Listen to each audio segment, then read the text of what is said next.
Bien, buenas tardes a todos. Vamos a empezar hoy con una puntualidad impropia de mí. Y gracias a algunos compañeros vuestros que me han enseñado la mejor forma de venir y de comer. Bien, os he puesto ahí en la pantalla la página del aula universitaria iberoamericana que existe en mi universidad, en la Universidad de Cádiz. Las relaciones que tiene la Universidad de Cádiz son bastante frecuentes, hay mucha relación con universidades iberoamericanas, en gran parte por la tradición que tiene la propia ciudad, porque la ciudad, por ser puerto de mar, y un puerto de mar que era el puerto natural de salida hacia América, pues ha tenido siempre mucho contacto con el mundo iberoamericano, ¿no? Y entonces en la universidad existe, de hecho, un aula universitaria para canalizar esas relaciones. Yo ya he dicho que una cosa que a mí me haría ilusión es poder establecer algún tipo de colaboración entre mi universidad y esta, de la Universidad Nacional Autónoma de México, que yo ya sé que existe esa relación en otras materias y en otras facultades y que podría también realizarse en nuestras disciplinas, ¿no? Les pongo ahí la página por si tienen curiosidad de verla y de enterarse de las posibles becas que existen y demás. Y bien, entiendo que, y lo digo al empezar esta clase, antes de terminar el curso, que el curso no tiene por qué terminar aquí, nuestra relación, digamos, ¿no? Es decir, que yo pienso enviarles, que no he preparado todavía, los últimos ficheros que he utilizado en clase, donde están los últimos textos completos que yo he utilizado. Pienso mandárselo a todos ustedes por mail, pensando especialmente en la gente de Puebla, que apenas ve la pantalla con facilidad, ¿no? Pero para todos, ¿no? Eso ya lo haré pues una vez acabado el curso, pero podemos mantener ese contacto, y si quieren pedirme cualquier otra información o cualquier bibliografía o lo que sea, pues tienen ahí la posibilidad de dar conmigo en esta misma página, pues es fácil dar con la dirección de los profesores y es muy fácil contactar. De hecho, ya tienen ustedes mi dirección de correo electrónico, ¿no? En la clase de hoy a mí me gustaría entrar en un tema pues que también es fundamental en el Renacimiento y en el humanismo. Había titulado yo esta clase Literatura y sociedad en el Renacimiento, religión, heterodoxia y el ideal de la vida retirada. Y me gustaría pues fijarme en algunos textos, como en las demás clases, que puedan hacernos ver cómo funcionaban estos conceptos o qué ocurría. De todas maneras, puedo decir así inicialmente, hablar un poco de la historia del Tribunal de la Inquisición, ¿no? Que es en buena parte protagonista de esta clase, ¿no? Y de los fenómenos que hay de disidencia, de heterodoxia y quizás también de la vida retirada. Porque el fenómeno de la Inquisición no es una cosa propiamente del mundo moderno, es decir, que existió en la Edad Media y en los reinos hispánicos existió en la Edad Media un tribunal de la Inquisición, pero tenía sus peculiaridades que podían ser incluso mejores, si lo podemos decir así entre comillas, con respecto al tribunal que instituyeron los reyes católicos. Es decir, que ocurre a finales del siglo XV que los reyes católicos instituyen un tribunal para la inquisición de la herejía, para la vigilancia después de los judíos que se habían declarado conversos y que podían serlo ficticiamente. Y este tribunal tenía unas peculiaridades pues especiales, porque este era un tribunal, no sé hasta qué punto estoy diciendo cosas que todos ustedes conocen, pero era un tribunal que dependía en exclusiva de los reyes, es decir, que no tenía posibilidad de apelación a Roma. A diferencia de los tribunales anteriores, el tribunal que se crea en España a partir de los Reyes Católicos y que pervive hasta el siglo XIX, aunque en sus últimos siglos con una vida muy mortecina, ¿no? Pero tiene la peculiaridad esa de que los acusados no podían recurrir las sentencias más que ante la propia Inquisición o ante la propia monarquía. Y otras peculiaridades que a mí me parecen importantes eran la requisición, no sé cómo se llamaba el título exacto, el quitar los bienes a la persona que era acusada. Es decir, que cuando una persona, confiscación quería decir, confiscar, ¿no?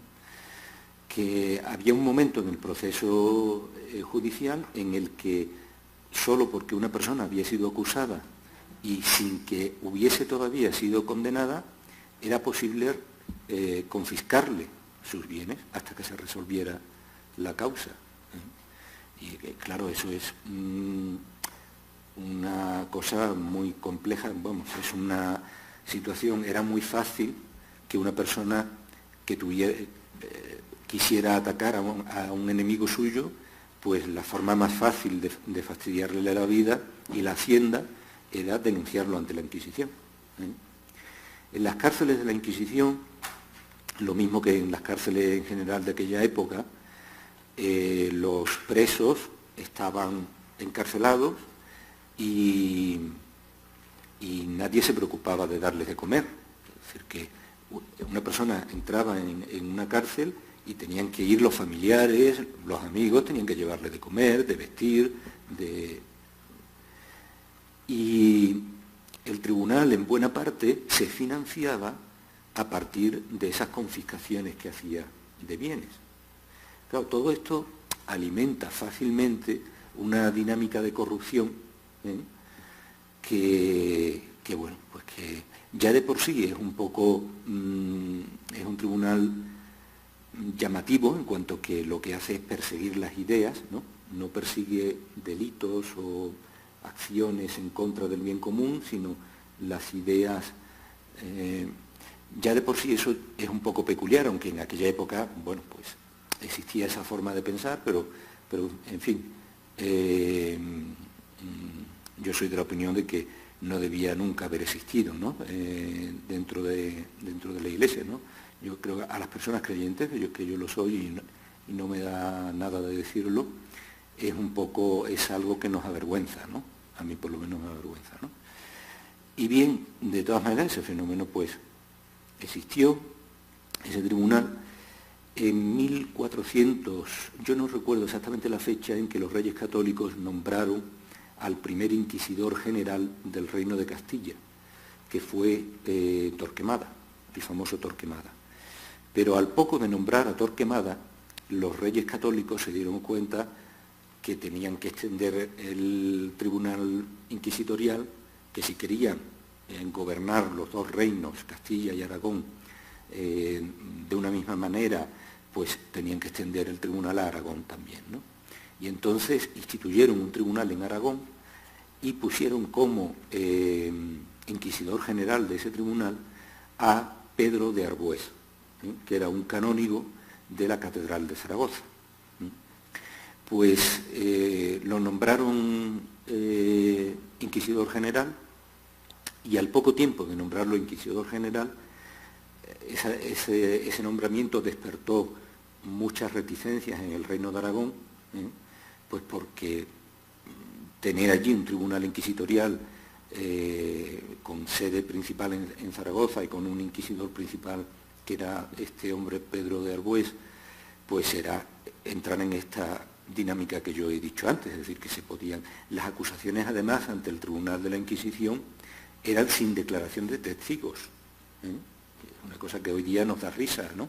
Es decir, que el tribunal podía llamar a alguien y decirle, oiga, aquí ha llegado una denuncia de que usted ha dicho tal cosa o de que usted piensa tal o cual sobre la resurrección de los muertos, ¿eh? Y el acusado no podía decir, bueno, pero ¿quién ha dicho eso? De mí, ¿no? No le decimos nada, ¿no? ¿Es verdad o no es verdad que usted...? Entonces, bien, en el caso de Aragón hubo una auténtica, lo mismo que ocurrió en Sevilla y en otros lugares, hubo una auténtica o una pequeña revolución, ¿eh?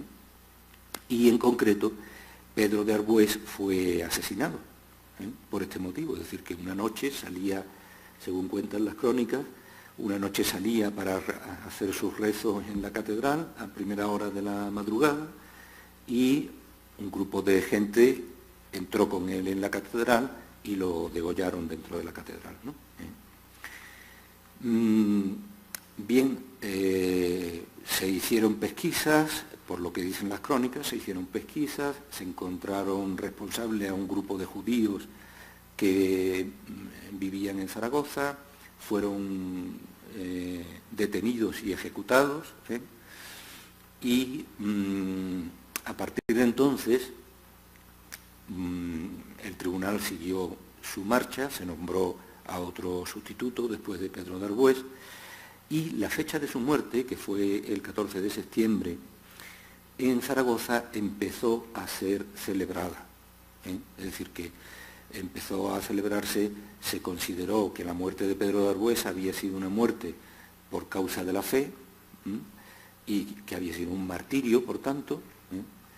Y empezó a promoverse pues, la devoción a este hombre, y empezaron a contarse la existencia de milagros, y cada año pues, el cabildo de la catedral pues, favorecía el hacer celebraciones en torno, con motivo de la fecha en que había sido muerto este hombre, ¿no? Y bueno, con el tiempo se fue promoviendo una causa de canonización para este hombre, y en el siglo, no recuerdo cuándo es canonizado, en 1623 se le da un impulso muy fuerte a esa causa, y no sé si es en esa fecha o poco después, resulta nombrado santo, es decir, que hoy día, dentro de la lista o del canon de santos de la Iglesia Católica, está San Pedro Arbués. Bien, el caso es que para lo que nos concierne aquí, hemos hablado, algunas veces ha salido uno de estos humanistas de aquella época llamado Juan de Berzosa. Juan de Berzosa nació en Zaragoza, nació en Zaragoza, no se sabe bien si en 1522 o 1523, y cuando llegó a cumplir 16 años, aunque no sabemos bien, en 1539, cuando se celebró aquella solemnidad que se hacía todos los años, el 14 de septiembre, pues se ve que se organizó, como otros años, un concurso literario para premiar a los estudiantes que hicieran alguna composición latina en alabanza de Pedro Arbués, o similar, o un tema similar, ¿no? Bien, se ve que Juan de Berzosa, que era un joven estudiante entonces, con 16 años, o próximo a cumplir los 16 años, pues presentó, hizo una alabanza del martirio, escrita en 500 versos hexámetros, y bueno, debió de ganar aquel concurso, en fin, cobró fama a partir de ahí, hasta el punto que cuando en 1623 se dio impulso a la causa de canonización de Pedro de Arbués, un canónigo de la Catedral de Zaragoza publicó un libro con diversos textos referentes a Pedro de Arbués y publicó aquel poema que aquel muchacho de 16 años había escrito hacía ya un siglo, ¿no? Y por eso conocemos ese poema. Entonces ese poema tiene diversas cosas interesantes. Aquí tienen en la pantalla el comienzo de ese poema que voy a leerles en español, ¿no? Dice: aunque no sería justo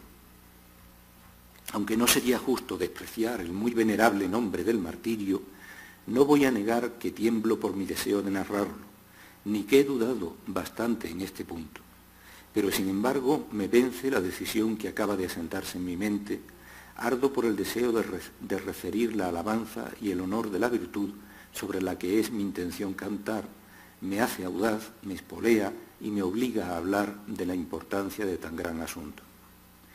Y a pesar de que no sería apropiado quedarse callado y de que sería toda una vergüenza no decir nada, no obstante, un único hecho me ayuda en mi intento, el que ningún temor me ha impedido que desee llevar mi composición hasta el final, pues hasta ese punto confío en que me llegará la indulgencia solicitada si hubiese alguna insuficiencia o algún defecto en este librito.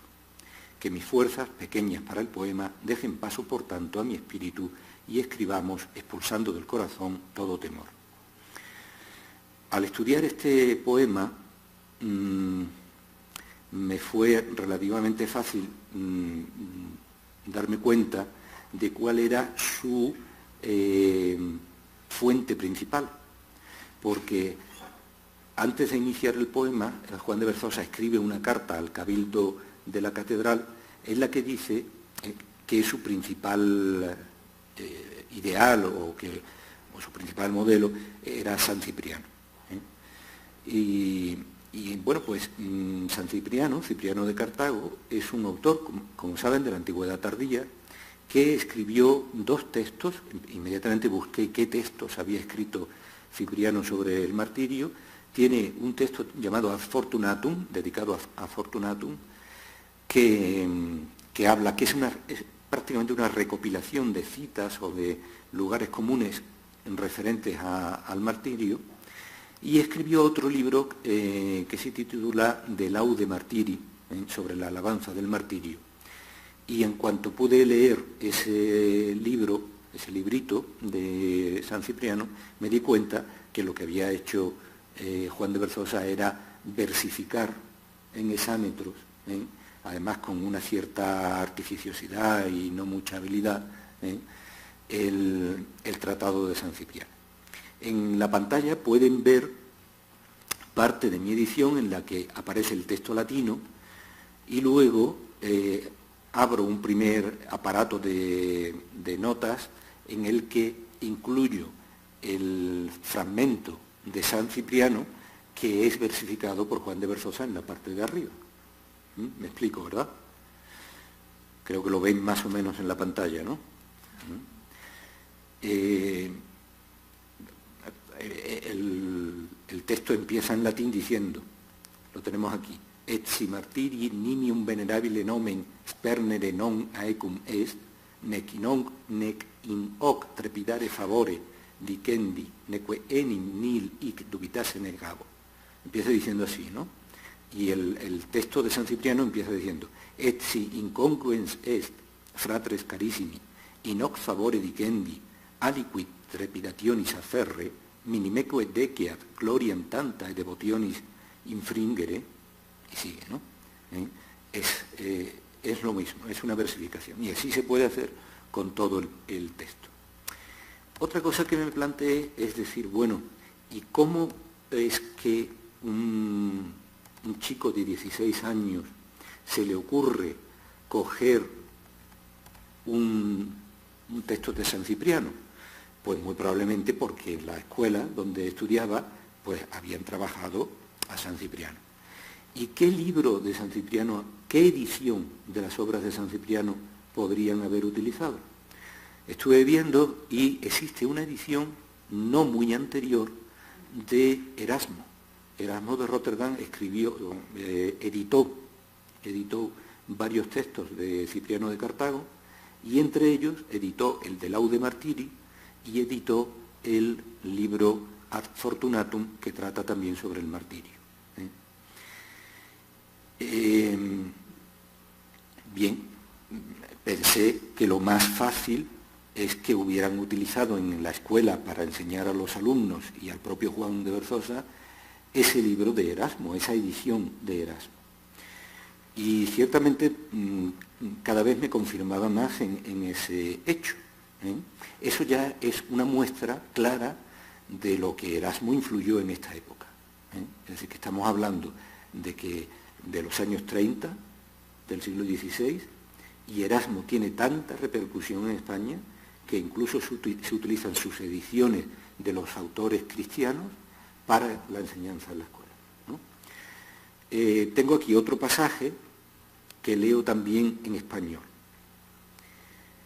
Dice: porque si el justo juez, se refiere a Dios, considerase cuán grande es mi piedad, examinase el asunto del que tratamos y calculase bien su peso en una balanza equilibrada, admiraría a qué sirtes de mi espíritu confuso me empuja mi gran deseo de escribir esta alabanza, y no me negará nunca poder llegar a la altura de mi empresa. ¿Y quién hay, pregunto, a quien no atemorice esa tarea, a quien no derribe el miedo a tal carga? Pues es incluso digno de admiración el temor que nos agita, perturba y angustia con tan gran rubor del alma, cuya fuerza, cuanto más a fondo se contempla, tanta mayor fragancia de luz venerable emite por su solo aspecto. Y sigue. Yo no sé si ustedes, así en la primera lectura, podemos darnos cuenta de lo enrevesado que es ese pasaje, que está ahí en latín, que dice a partir del verso 42, quem non ipsius subvertat ponderis horror. El miedo por el peso de tratar un tema tan importante como este, ¿quién no se vendría atrás, ¿no? Nanque velintanto mentis miranda rubore est formido, en tal rubor del alma hay un formido, un temor que nos agita, perturba y angustia, cuyus vin quanto penitus perspexeris, ipso aspectu tanto veneranda et lucis odorem majorem emitat. Es un poco contradictorio, es decir, si está diciendo que le da miedo, que a cualquier escritor le daría miedo afrontar un tema tan importante como este, no tiene sentido que luego hable de cuyus vin, la fuerza, cuya fuerza, mientras más miras tú a ese tema del martirio, la fuerza que te da, la luz que te da, aspecto tanto veneranda, lucis, más te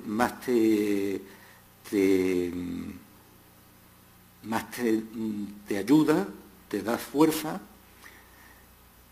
Es un pasaje un poco complejo. Quizás yo ahora mismo no sé tampoco explicarme bien, pero fíjense que en el texto en la edición que hizo Erasmo de este fragmento, el texto dice así. Dice: cum si quis adit voluerit de quo agimus intueri,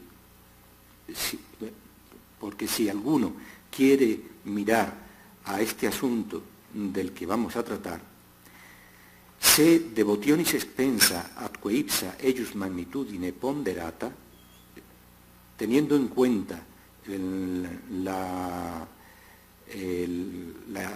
peso de la devoción, de la grandeza de este mismo tema, magis miretur audire potuisse in quo me positum et amplitudo rei premeret et confusam gaudio mentem in angustias animi voti sui fervor urgeret.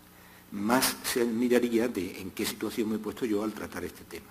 Nam et quis, y aquí empieza el pasaje complejo, nam et quis es quem non ista res terreat, quis non admirationes saede pavore subvertat, est etem imperfecto nisi fallor, et jam in ipso conscientiae rubore admiranda formido, quae nos exagitet pariter et inflammet, cuius quanto penitus inspexeris potestatem, tanto ex ixo veneranda e claritatis aspectus religionis suae praemitat honorim. Fijaros que Erasmo utiliza la palabra honorim en el texto. O sea, lo que quiere decir, Erasmo entiende esto diciendo a cualquiera que se acerque a este tema le entrará un cierto temor porque es un tema muy importante, pero mientras más se acerca uno a ese tema, al poder de ese tema, que es el poder de Dios a través del martirio, tanta mayor claridad se volcará sobre él cuanto más se acerque y le dará más honor. Bien, pues es un texto que debe tener algunas corrupciones, porque fíjense en que la comparativa, quanto penitus, tanto ex ipso venerandae, esa comparación está mal construida. De hecho, hay dos editores de este texto, dos editores posteriores, Baluce y Hartel, que en vez de penitus escriben penitius, porque claro, lo que pega ahí es un comparativo. Cuanto más de cerca vea la cosa, más me afectará la luz y todo esto, ¿no? Y también Baluce y Hartel cambian el principio del pasaje, donde dice et jam, pues lo cambian por etiam. Sobre todo, la palabra honorem en algunos códices, aunque son los peores de la tradición, no es honorem, sino horrorem. Con lo cual, el sentido del texto se vuelve todavía más complicado, ¿no? Es decir, mientras más me acerco a este tema, en vez de su claridad ayudarme y darme fuerzas, me da horror, me da pavor. Podría tener que ver con lo deformido, pero resulta muy raro. Bien,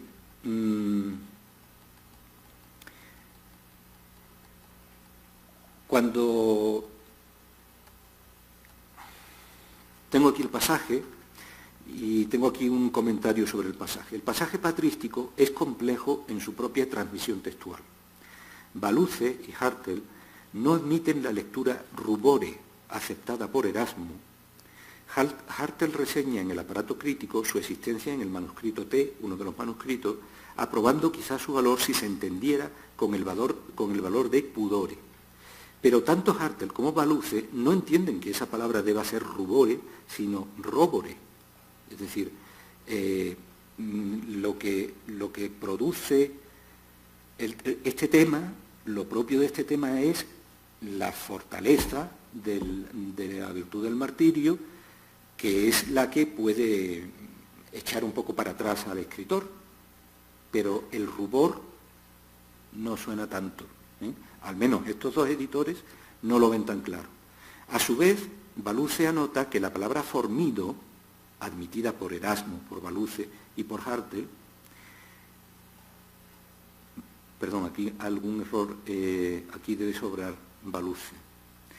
Baluce indica que la palabra formido, que está admitida por Erasmo y por Hartel, es fortitudo en el Codex Lamonianus, otro de las fuentes del texto, ¿no? Lectura quizás no despreciable teniendo en cuenta los verbos exagitet et inflammet y la palabra potestatem.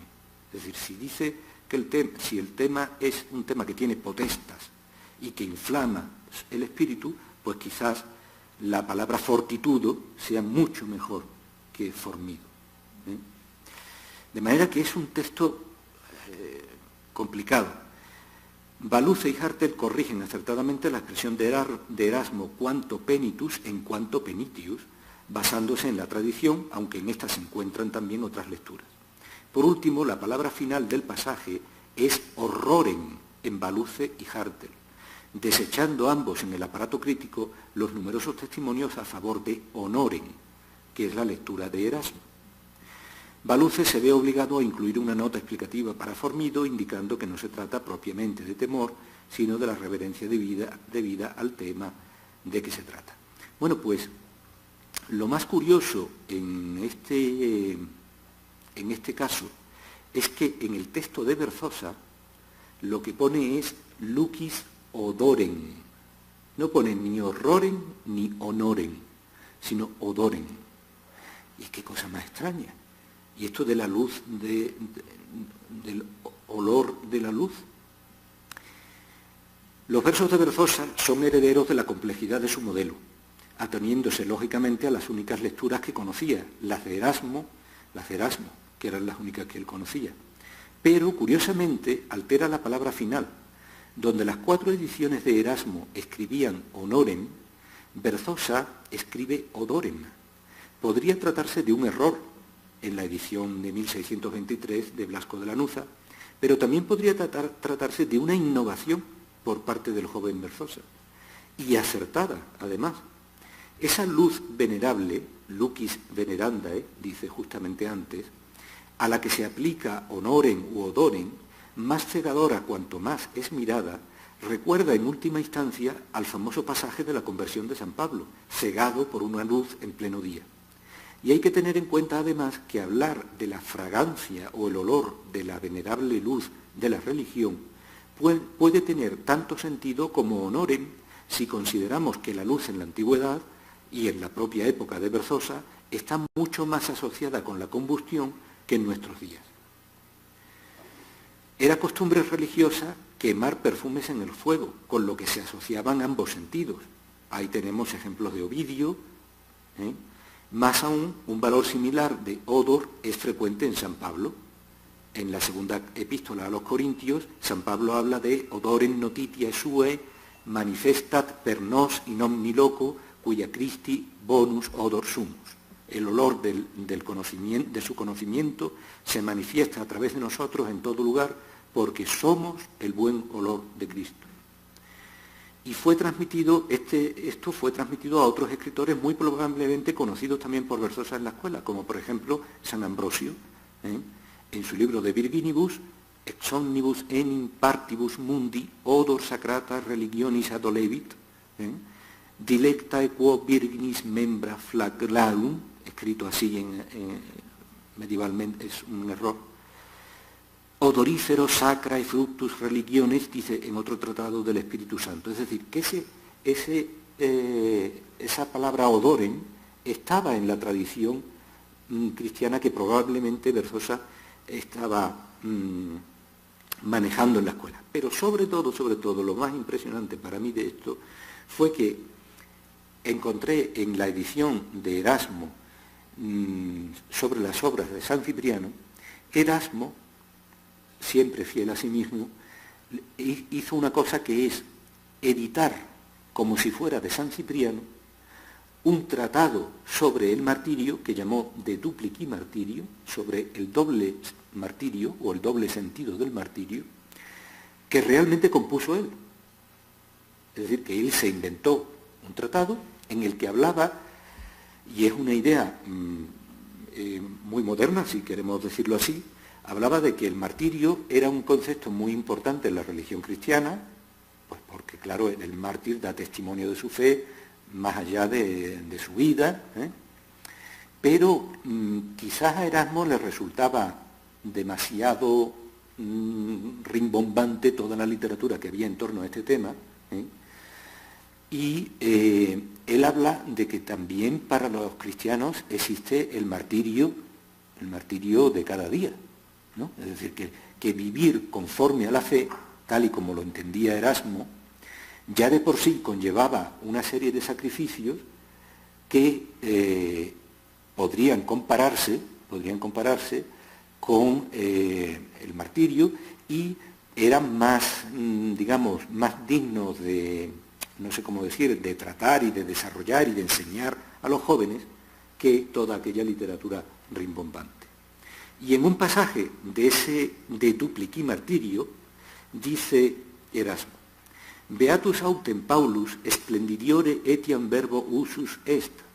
San Pablo usó también de una palabra todavía más espléndida: scribens secundam ad Corintios epistolam, escribiendo su segunda carta a los Corintios. Deo autem gratia, qui semper triunfat nos in Cristo Jesu, la gracia en Dios que siempre triunfa, que siempre nos hace triunfar en Cristo Jesús, et odorem notitiae suae manifestat, es la cita que antes he leído, manifiesta siempre a través de nosotros en todo lugar, odorem notitia suae, el olor de su conocimiento, cuya Christi bonus odor sumus, melius est nomen bonum super ungüenta pretiosa. Scriptura gloriosa faman appellare solet. Y dice, acaba diciendo el pasaje Erasmo, como si fuera San Cipriano: Scriptura gloriosam famam appellare solet odoramenta. La escritura sagrada suele llamar odoramenta, olores, fragancias, a la gloriosa fama. Bajo mi punto de vista, y esto es una hipótesis como otra cualquiera, pero bajo mi punto de vista, el estudiante Juan de Berzosa tenía por delante el libro de Erasmo, leyó este tratado también, que Erasmo fingió que era de San Cipriano, y a partir de esta alabanza o de esta explicación que hay aquí sobre la palabra odoramenta en la Sagrada Escritura y los ejemplos de odore, puso odore en aquel pasaje, que era un pasaje complicado de entender, que honoren y horroren era, bueno, él tenía por delante honoren, pero puso esa palabra. Con lo cual, eso me habla, eso nos puede hablar del conocimiento que se tenía en esta época de Erasmo, y nos puede también hablar, hay demasiados errores ortográficos y gramaticales en este fragmento, lógicamente, porque está escrito en latín. Nos habla también de que Juan de Berzosa no era ningún... quizás se creyó que el tratado era de San Cipriano, pero no era bastante listo y había calado en profundidad en aquello, ¿no? Bien, me gustaría, después de este texto, mostrar algún ejemplo de por qué la espiritualidad de Erasmo, ¿no? ¿Por qué la espiritualidad de Erasmo? ¿Por qué la crítica tan agria que hacen muchos humanistas a la Iglesia, ¿no?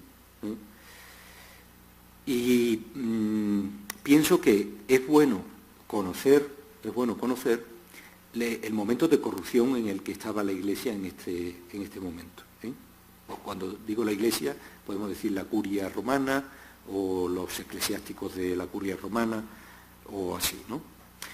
Y lo podemos ver a través de los textos contemporáneos, Es decir, no es que busquemos ningún concepto, basta que leamos los testimonios de las personas que estaban allí. En 1549 murió Paulo III, que es el papa que había convocado el Concilio de Trento y que lo dejó inconcluso cuando Carlos V se negó a trasladar a sus padres conciliares, a los padres conciliares que dependían de él, a Bolonia. Y se abrió un cónclave para elegir al nuevo papa. Este cónclave duró, y no fue el único que en el siglo XVI, duró 4 meses. Durante 4 meses, o poco más, estuvieron los conclavistas pues dándole vueltas a la elección del nuevo papa. Fernando de Torres es un hermano de aquel Francisco de Torres, escritor joven en Málaga, que murió prematuramente, del que ya hemos hablado aquí en clase, que estaba en Roma en aquel momento, era un agente de Felipe II. Y le escribe Fernando, Juan de Berzosa, que estaba también en aquel momento en Roma, le escribe a Fernando de Torres una epístola en verso, que cuenta el cónclave, o cuenta cómo vivió él el cónclave allí en Roma. Fernando de Torres, en este momento no está en Roma, y por eso Berzosa se lo cuenta. Le dice: Torres, tú que eres el mejor de los amigos y el más culto, mientras estás en tu casa de descanso, feliz en el refugio de tu jardín y de tu campo, y pasas el mes de diciembre alejado de las multitudes y del ajetreo, y te dedicas a escribir poemas en italiano y en latín, quizás te preocupas por saber qué pasa en Roma. Fernando de Torres había aprovechado el momento de diciembre y del cónclave para retirarse. Por eso el ideal de la vida retirada, en buena parte muchas veces, yo lo veo relacionado con esto, es decir, personas que están tan cansadas de todo esto que prefieren apartarse. Pero en fin, se retira a su jardín y a su campo, quizás tuviera un campo en las afueras, para dedicarse a escribir sus poesías en italiano y en latín, de las que lamentablemente no tenemos ningún rastro. Si te preocupas, quizás te preocupes de las cosas que pasan en Roma, o si yo te conozco bien, me dirás, nada de eso me importa. No obstante, son cosas de las que se puede, sin correr peligro, sacar enseñanza para la vida y servirse para provecho propio del ejemplo de otros. Después que llegó la deseada muerte de Paulo III, dice, deseada muerte de Paulo III porque era un enemigo declarado de los hispanos, ¿no? Vamos, del partido imperial y de Carlos V, que era el cuerpo diplomático en el que estaba Juan de Berzosa. Después que llegó la deseada muerte de Paulo III y comenzaron a verse vacías de quien las habitara las estancias de Pedro, el portador de las llaves, y una libertad atrevida llenó a toda Roma con el estrépito de las armas, cada cual se permite lo que le viene en gana y alberga con descaro nuevas ambiciones y satisface sus antiguos odios. Los periodos de cónclave en Roma, de interregno, se dice técnicamente, eran temibles en la antigüedad, porque como el poder pontificio era el que principalmente regía, aunque había también un poder municipal, pero como era el que principalmente regía la ciudad, cuando faltaba el Papa, pues era mucho más fácil que cada uno se tomara la justicia por su mano. Y entonces se armaban problemas reales si se alargaba mucho el cónclave, ¿no? Aquí dice el autor que presencia aquello: el que antes llevaba la cabeza alta y henchido por el favor popular, acostumbraba a despreciar a todos, ahora ha caído y es digno de desprecio. Una vez que la rueda de la fortuna, ha dado la vuelta a sus 8 radios, los miserables que antes se mantenían difícilmente agarrados a la parte inferior del círculo, ahora han ascendido alegres hasta las más altas cumbres, y los que antes temían son ahora temidos. Es decir, que ahora aprovecha la gente, pues eso, para tomarse su venganza, para... La libertad, confiada en su propia fuerza, ha forzado las puertas de las cárceles. Las cárceles acababan por salir la gente, y ha roto con vehemencia las trabas que la aprisionaban. Ya pronto aparecerán muchos que estaban ocultos en las profundidades y comenzarán a salir a la luz desde las tinieblas de los cimerios. Los cimerios son un pueblo mítico antiguo que vivía bajo tierra, ¿no? Aparecerán muchos con intenciones quizás y atrevimientos peores que los que tuvieron antes. Así juega la diosa Ramnusia, la diosa de la fortuna. Te elevará de momento para que caigas con más peso, y no te dejará parar en un sitio si intentas vivir con ella, la que gobierna con una misma ley el mundo profano y el eclesiástico. Y la malvada se divierte con más saña en el eclesiástico. Nadie hay tan mísero, nadie hay tan pobre, que no aliente grandes esperanzas secretas para cuando haya nuevo pontífice. No es seguro salir de casa. Los soldados custodian las casas importantes, es decir, los señores importantes tenían sus propias escoltas. Por miedo, los soldados custodian las casas importantes y el insano deseo de poder busca grandes fuerzas para protegerse. Los comerciantes llevan sus arcones de bronce y sus registros a las casas de los más importantes por miedo de que, no habiendo tribuno que lo impida, unos atrevidos ladrones, de los que hubo gran abundancia en Roma y ahora también hay, robe a los infelices. Yo no tengo guardaespaldas ni escolta alguna, nada temo, me protegen mi pobreza y mi inocencia. Él dice, da miedo salir a la calle, pero yo la verdad es como no me pueden robar gran cosa, ¿no? Y dice aquí, y a otra parte llevan las meretrices sus celosías y les dejan las cacerolas al cuidado exclusivo de ratones y arañas. Es decir, es un momento, este momento de los cónclaves de los interregnos, es un momento en el que la prostitución que existía en Roma, en cónclave y antes y después existía prostitución, evidentemente, y había unas, a mí esto me costó trabajo documentarlo, existían unas prostitutas que actuaban, las casas tenían unas celosías, la palabra celosía se entiende, ¿no? Y desde la celosía, de forma semioculta, es como trataban de conseguir a sus clientes, ¿no? Lo que está diciendo aquí el autor es que en el periodo de interregno esa prostitución se volcaba todavía más en las calles, ¿no? Y dice que las meretrices dejaban las ollas vacías al personal, ¿no? Todo el que tiene mala conciencia teme por sí. Habrá pronto nuevo rey y nueva ley, y habrá un régimen distinto, y serán diversas las costumbres de los hombres. Pidamos que cambien para mejor, para que así haya sitio en Roma para los buenos y doctos. No tendrán entonces ningún prestigio ni fama los astrólogos, ni habrá confianza ninguna en los astros, ni los tributos agobiarán al sufrido populacho, ni tomaremos sal negra a tan elevado precio. Es decir, que va a haber un momento que habrá un nuevo papa y esperemos que elijan a uno bueno que se preocupe del pueblo en estos sentidos, ¿no? Que no tengamos que estar tomando sal negra porque no hay mejor sal, los abastecimientos, etcétera. Cita algunas otras cosas. Pero merece la pena, y aquí la carta quizás, la epístola, tiene sus pasajes más interesantes, dice, pero merece la pena conocer, Torres, qué grandes miserias y ambiciones tienen afanados a los padres conclavistas. Van por todo el edificio llevados por el delirio. Todo lo mezclan en discusiones, como si estuviesen tratando unos negocios privados. No de una manera más miserable, vende Usillos el judío sus antiguallas por el circo Agonar. Es decir, en la pieza Navona había un judío llamado Usillus, y dice, ellos están comprando y vendiendo los votos del cónclave como se compran y se venden las cosas del judío en la pieza Navona. Tratan el asunto cruzándose malévolas promesas y notas secretas. El dinero abre todos los caminos y penetra por todos sitios.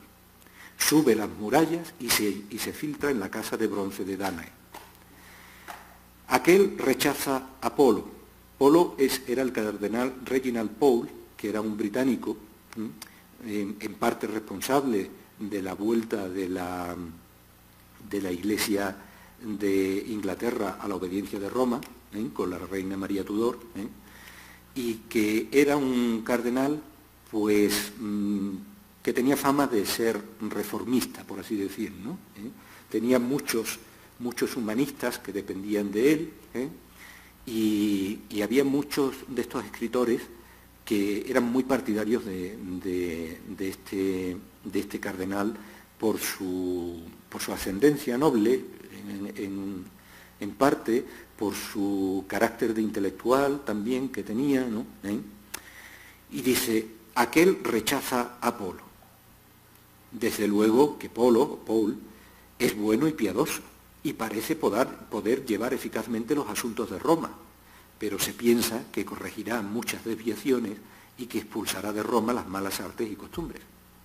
Por lo tanto, no lo van a elegir. A todos agradaría la integridad y piedad de Burgos, un cardenal español, si no fuese hispano y monje. Vacila la decisión de Farnesio. El cardenal Farnesio duda entre unos y otros. Los cardenales franceses se esfuerzan en favor de sus propios intereses y piden esperar a que lleguen los que todavía están cruzando el mar o hacen un largo viaje por tierra. Que esto era otra, que el cónclave empezaba y los cardenales iban llegando, ¿no? Tiene gracia. ¿Qué ocurrirá entonces si no llegan? ¿Qué si mueren en el mar? ¿Hasta cuándo van a esperar, no?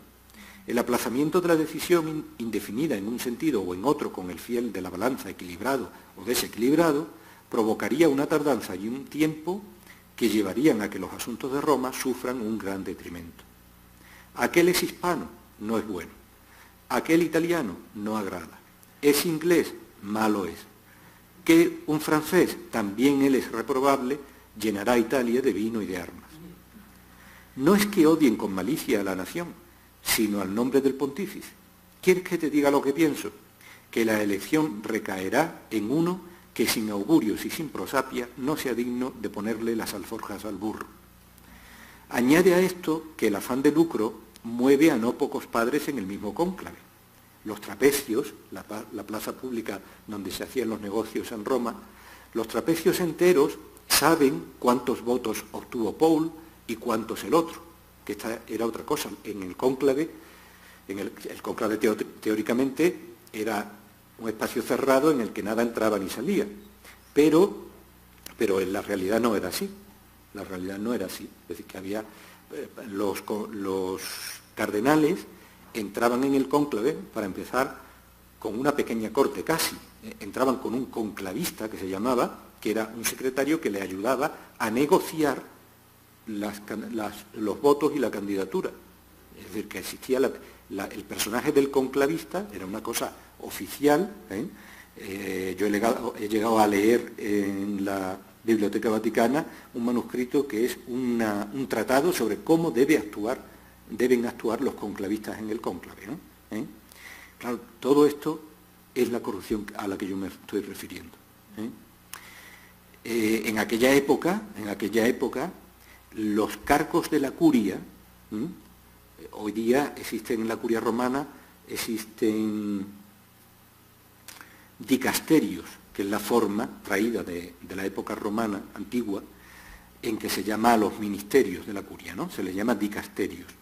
Bueno, pues cada dicasterio pues tiene sus cargos. Hay un prefecto, hay un secretario, los tribunales, el Tribunal de la Rota, existen referendarios, protonotarios, existe un organigrama de cargos. En aquella época esos cargos se concedían por dinero. Es decir, que cuando quedaba vacante el cargo de un notario, por ejemplo, dentro del Vaticano, lo que se hacía era sacarlo a concurso y el que pagaba más dinero por ese cargo podía llevárselo. Entonces, claro, la carrera eclesiástica desde ese momento se convertía, todos los países trataban de tener una presencia muy fuerte en Italia, en Roma, para poder para que sus connacionales ocupasen el mayor número posible de cargos en esa curia, a base de pagar la cantidad de dinero necesaria, ¿no? Los trapecios enteros saben cuántos votos ha tenido cada uno, cuánto ha adelantado este dentro del cónclave, cuánto ha retrasado aquel. Desde el momento en que una pequeña nota pasa a través de las ventanas clausuradas y vuelve otra metida dentro de un cochinillo cuando se les sirven gruesas empanadas y carne de buey en salsa, y así baja o sube el precio según pida el mensajero al comprador. De la misma manera que cuando se vende una casa o un criado, ahora está a la venta, encendiendo la avaricia por Roma, la sagrada púrpura de los padres y la tiara de San Pedro. ¡Qué crimen! Ojalá se decidieran a fijar sus mentes en la justicia, apartando las tinieblas del desvarío. Quizás entonces surja alguno más digno en aquel rebaño. Pero cada uno se considera digno y no quiere ser pospuesto a los demás. Cuánto mejor es el pueblo que, después de ponderar la decisión en una balanza equilibrada, si alguno parece digno, está pendiente de él, ofrece su dinero, hace apuestas, se compromete y manifiesta sus deseos. En Roma había apuestas, incluso sobre la elección de los papas, cosa que hoy día también sigue existiendo en Internet.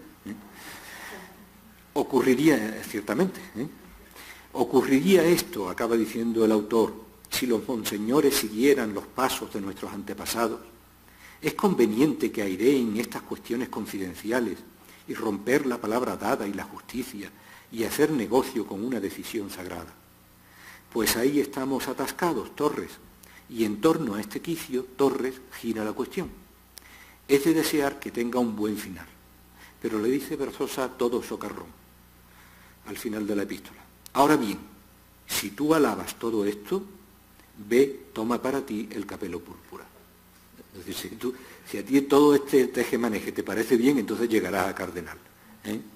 Bien, aquí tenemos una muestra de una epístola humanística de las que fueron muy críticos, de las que tuvieron una crítica muy fuerte contra la Iglesia.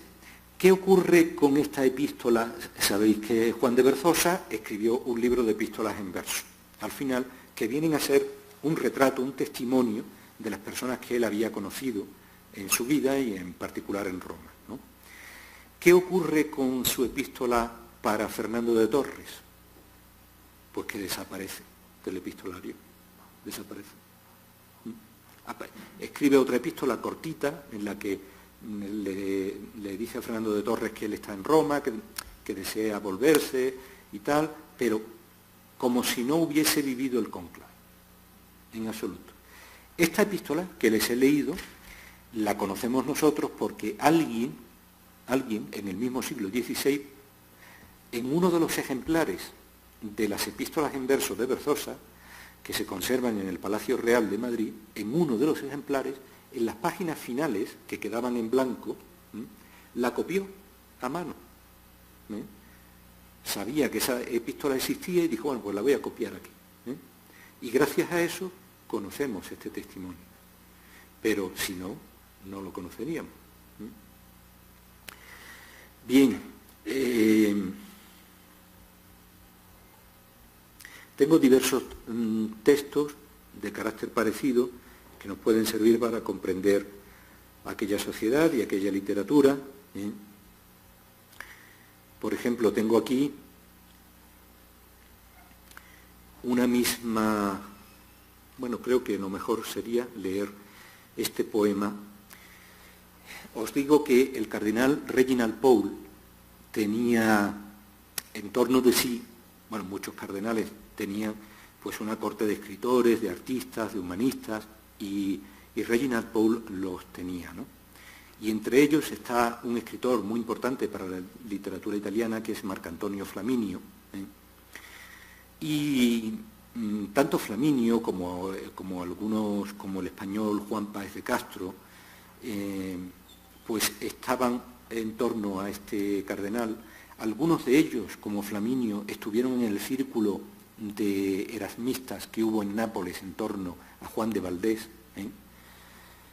Y ocurrió que cuando se estaba celebrando este cónclave, Flaminio se puso enfermo y se puso enfermo y como estaba, digamos, al servicio del cardenal Reginald Pole, pues se quedó enfermo en el palacio del cardenal en Roma. Se estaba celebrando el cónclave y, mientras tanto, Flaminio estaba enfermo en cama en el palacio del cardenal, que estaba dentro del cónclave, y de hecho la enfermedad era tan importante que murió durante el cónclave. Y entonces, pues, Juan Páez de Castro, que es otro de estos humanistas de los que hemos hablado en estas clases, que estaba allí en Roma, pues le escribió un poema que viene a ser un epigrama, una especie de sátira, un epigrama sobre su muerte y el que hubiera coincidido con aquel cónclave.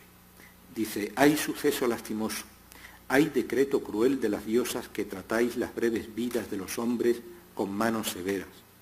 Marco Flaminio, el ojito derecho de los buenos poetas y hombre docto en muchas artes, aguantaba miseramente con el hígado carcomido por una antigua cartana y con nuevo calor se preocupaba de que por muchos años surgiera de sus entrañas una renovada cosecha, como en otro tiempo Ticio y el sagaz Titán daban sus vísceras para que un buitre comiera cada día, es decir, él estaba aguantando su enfermedad, utiliza la imagen de Titán y tal, estaba aguantando mientras deseaba, llevado por un deseo bien noble, ver a Paul pontífice y actuando como representante de Dios. Y esto opinaba no tanto porque Paul procediera de reyes, porque era de de linaje real y de una casa importante, como porque estaban sus empeños regidos por santas costumbres en todos los sentidos y por un espíritu honesto y piadoso. Y ahora dice, pero cuando se habló por toda la urbe de Julio III, es decir, cuando se supo a qué papa se eligió, que fue el cardenal del Monte, que tomó el nombre de Julio III, cuando se habló por toda la urbe de Julio III y Roma feliz atraía a sus familiares del monte toscano, esta familia se llamaba del Monte porque era de una localidad que estaba en un monte en Etruria, en la Toscana, y era típico que cuando se nombraba a un papa, sus familias y sus conocidos, de donde fueran, viajasen inmediatamente a Roma para ocupar los cargos que el papa les pudiera dar. Dice, cuando se habló por toda la urbe de Julio III y vinieron sus familiares, el pobre Flaminio, entregando el espíritu y sin poder el pobre digerir y soportar semejante derrota, permitió a la cuartana y a su impío fuego que de una vez consumieran el hígado entero. Como en otro tiempo Meleagro, y cita un mito antiguo, ¿no? ¡Ay, qué desgracia! ¿Cuánto os importaba conceder al poeta al menos, se está dirigiendo a las diosas, cuánto os importaba conceder al poeta al menos 10 días más de vida? ¡Ay, hados severos, que siempre arrebatáis lo mejor! Ojalá hubieses vivido, Flaminio, 3 días más. No hubieses deseado para ti un pontífice más benigno, y que con menos orgullo acogiera a los doctos y buenos poetas, ni que sobrepasase por tan grandes favores a los papas anteriores y que una nueva edad de oro diese para su disfrute a nuestra época. Y lo que considerarías mayor que todas las alabanzas, tu patrono, el cardenal al que él servía, prefirió a este pontífice antes que a sí mismo, y en público dijo que el cielo había constituido a este como pastor y padre de todos los pueblos. Es decir, que se está riéndose un poco, o está lamentándose, ¿no?, de que había un gran deseo por parte de algunos intelectuales, como Páez de Castro, como Juan de Berzosa, como Marco Antonio Flaminio, para que el cardenal Reginald Pole pudiera dirigir un proceso de reforma de toda esta corrupción eclesiástica, ¿no? Y dice, y además, pues no pudo ser, y además, si hubiera sobrevivido unos cuantos días, te habrías dado cuenta de que todo el mundo, en cuanto se ha elegido el nuevo Papa, se ha plegado al nuevo Papa, y todo el mundo dice que este es el mejor, la edad de oro de nuevo, y todo esto, ¿no? En fin, son textos que sirven, me parece, para ilustrar aquella época. Julio III, el cardenal del Monte, adoptó el nombre de Julio III como un seguidor del famoso Julio II. Julio II fue el papa renacentista por antonomasia, que enriqueció Roma con muchísimas obras artísticas, y bueno, pues él, en esa misma línea, toma el nombre de Julio III, ¿no? Y una cosa que hizo este Papa Julio III fue que en cuanto fue nombrado Papa, compró una villa, una villa que había en las afueras de Roma, que estaba en la salida de Roma, en la salida norte de las murallas de Roma, en la puerta que antiguamente se llamó, para los romanos antiguos, la puerta nomentana de la muralla, que luego en esta época se llamó la Puerta del Popolo. La Puerta del Popolo, si conocen un poco Roma, separa la Piazza del Popolo actual de la parte que era exterior a Roma en aquel momento. Hoy día está todo construido, separa la Piazza del Popolo de la Villa Borghese.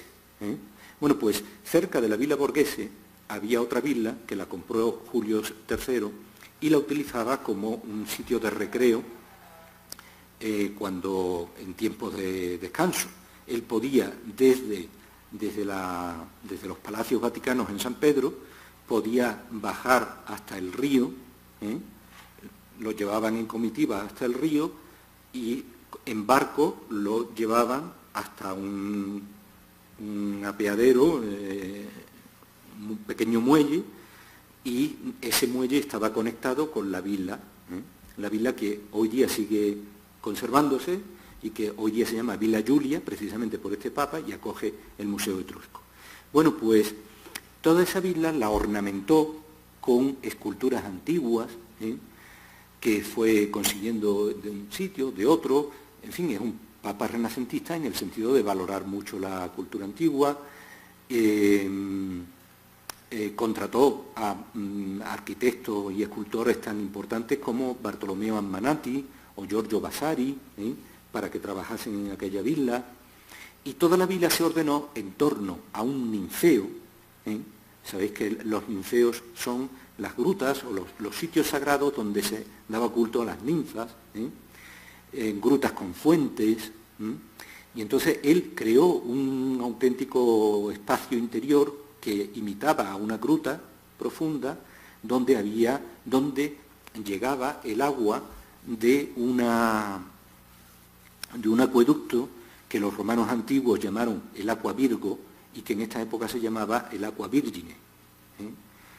No sé si os suena que Agripa hizo un acueducto para abastecer de agua a Roma y le dio el nombre de Aqua Virgo porque, según una tradición que existía, la fuente de agua había sido encontrada por unos soldados en una de las colinas cercanas a Roma.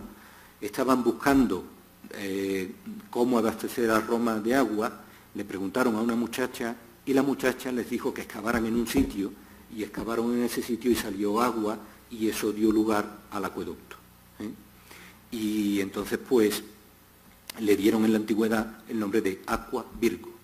En esta época del Renacimiento se reconstruyeron los canales del acueducto y le dieron el nombre de Aqua Vergine, en parte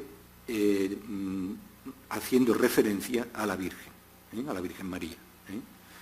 Bien, en cualquier caso, pues allí había una estatua en ese ninfeo que el Papa Julio III le dio el nombre, a esa fuente le dio el nombre de Fontana de la Vergine. Y había una escultura que representaba a una mujer semidesnuda, tumbada, era un modelo clásico que existía de la antigüedad, que se identifica con Ariadna, y tiene otras explicaciones también, y bueno, que era un símbolo, se consideraba un símbolo del desprendimiento del alma, de la pureza del alma, que va a encontrarse, como Ariadna cuando se ve abandonada en Naxos, va a encontrarse con la muerte, pero que luego va a ser divinizada porque saben que Ariadna Baco encuentra a Ariadna, se une con ella y es catasterizada incluso al cielo en forma de corona. Por lo tanto es como un símbolo de la promesa de eternidad. Bueno, pues sobre todo este tema había toda una literatura sobre el símbolo de estas Ariadnas semidesnudas, dormidas junto a las fuentes, símbolos de eternidad, todo esto. En Roma, en la época de Julio III, existe un cardenal que es el cardenal Viseu, que es un cardenal portugués. Este cardenal vivió en Roma antes del famoso saco de 1527, como embajador de Portugal. Y volvió a Portugal cuando cesó como embajador en Roma, y al volver a Portugal, pues curiosamente, a pesar de ser un noble, se llamaba Miguel da Silva, y hoy día en Portugal se le nombra como Don Miguel, es conocido como Don Miguel, ¿no? Es un cardenal, es un personaje, es un noble de tipo humanista, pues eso, de tipo cultural. De hecho, hay un libro, el libro de Castiglione, El cortesano, está dedicado a Miguel da Silva, como modelo de cortesano. Y cuando volvió a Portugal, pues se encontró con que su rey le hizo un poco la vida imposible, lo apartó.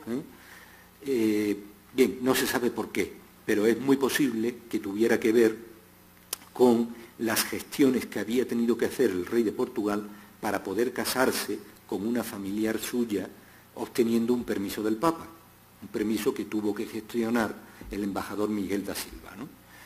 Quizás hubiera, por ese motivo, alguna tensión entre el rey y este embajador. El caso es que el Papa anterior a Julio III, el Papa Paulo III, decidió nombrar cardenal a Miguel da Silva cuando él estaba en Portugal. Y el rey de Portugal no dijo que de ninguna manera no nombrase cardenal, se negó a eso. Es más, propuso a un familiar suyo para que fuese nombrado cardenal.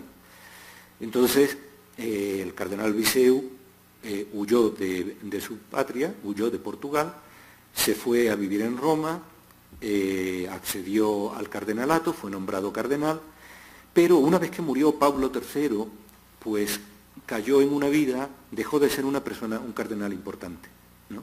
Porque el rey de Portugal no quería saber nada de él, no le daba ni un céntimo. Y en la corte pontificia, como no tenía el apoyo del rey de Portugal, pues tampoco era un personaje importante, era un personaje muy culto, muy respetado por su cultura, pero se dice que sus últimos días fueron incluso de necesidad en Roma. Bueno, pues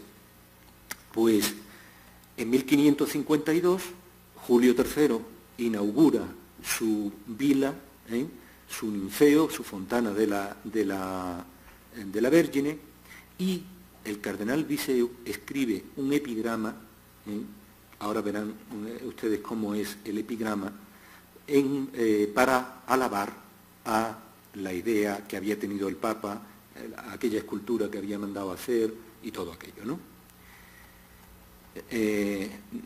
Tienen ahí el texto en latín a la izquierda, en español a la derecha. Se titula «Para la estatua de una joven junto al Aqua Vergine», del cardenal Miguel da Silva.